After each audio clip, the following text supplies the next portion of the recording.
আলাইকুম। সবাই কেমন আছো? আলহামদুলিল্লাহ সবাই ভালো আছো, আমিও ভালো আছি। আমি প্রত্যেকবারই তো হাসি, আনন্দ, মজা, ঘুরতে যাওয়া, খাওয়া এইসবই ভ্লগ করি। আজকে ভ্লগটা পুরো সম্পূর্ণ অন্যরকম একটা দুঃখের দিন। আজকে আমি চলে গেছিলাম মাসির সঙ্গে কাঁদি নিউ হসপিটালে, কারণ সেখানে আমার মামা অসুস্থ ছিল। মামার রাত্রে হঠাৎ শ্বাসকষ্ট হয়, এত শরীর খারাপ। তারপরে মামাকে রাত্রেবেলা শিফট করা হয়, কিন্তু রাত্রে বাড়িতে কেউ না থাকার কারণে আসতে পারিনি। সকালে চলে আসি হসপিটালে মামাকে দেখার জন্য। তো আমরা চারিদিকে ঘুরে বেড়াচ্ছি, হসপিটালের ভিতরে ঢুকতে দেওয়া হচ্ছে না। তারপরে শুনলাম নাকি মামা বাইরে এসছে একটু হাঁটতে। তো কম বেশি আমার মামাকে সবাই চিনবে, আমার মামা বলে চিনবে না, কারণ মামা নিজেও একজন সোশ্যাল মিডিয়াতে কাজ করে।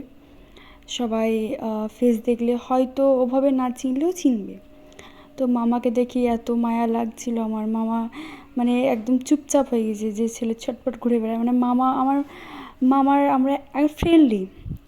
তো মামার সঙ্গে দেখা করতে করতে আবার একটা বাচ্চা, আমার দিদির ছেলে, একে হঠাৎ দেখায় যে এও অসুস্থ। মানে দিন যেন অসুস্থর দিন। এত মায়া লাগছে বাচ্চাটাকে দেখে, আমার কান্না চলে আসছে। আমি কান্না করতে লেগেছিলাম। এইটুকু বাচ্চা এই চ্যানেল হাতে নিয়ে 3 দিন ধরে হসপিটালে। মানে আমি শুনে অবাক যে ও কীভাবে সহ্য করে আছে। সত্যি এইসব দেখে আজকে আমার মনটা সত্যি একটু ভালো নেই। তারপরে ওখান থেকে আমরা মামাকে দেখা করে চলে আসলাম, কারণ একটু পরে মামা আসবে, বাড়ি ফিরবে। সে ভিডিওটা আমি সামনে নিয়ে আসছি। তো মামাকে বাড়ি আনা হয়েছে, ওই জন্য আমরা আর মামাকে মামার বাড়িতে দেখতে যাচ্ছি।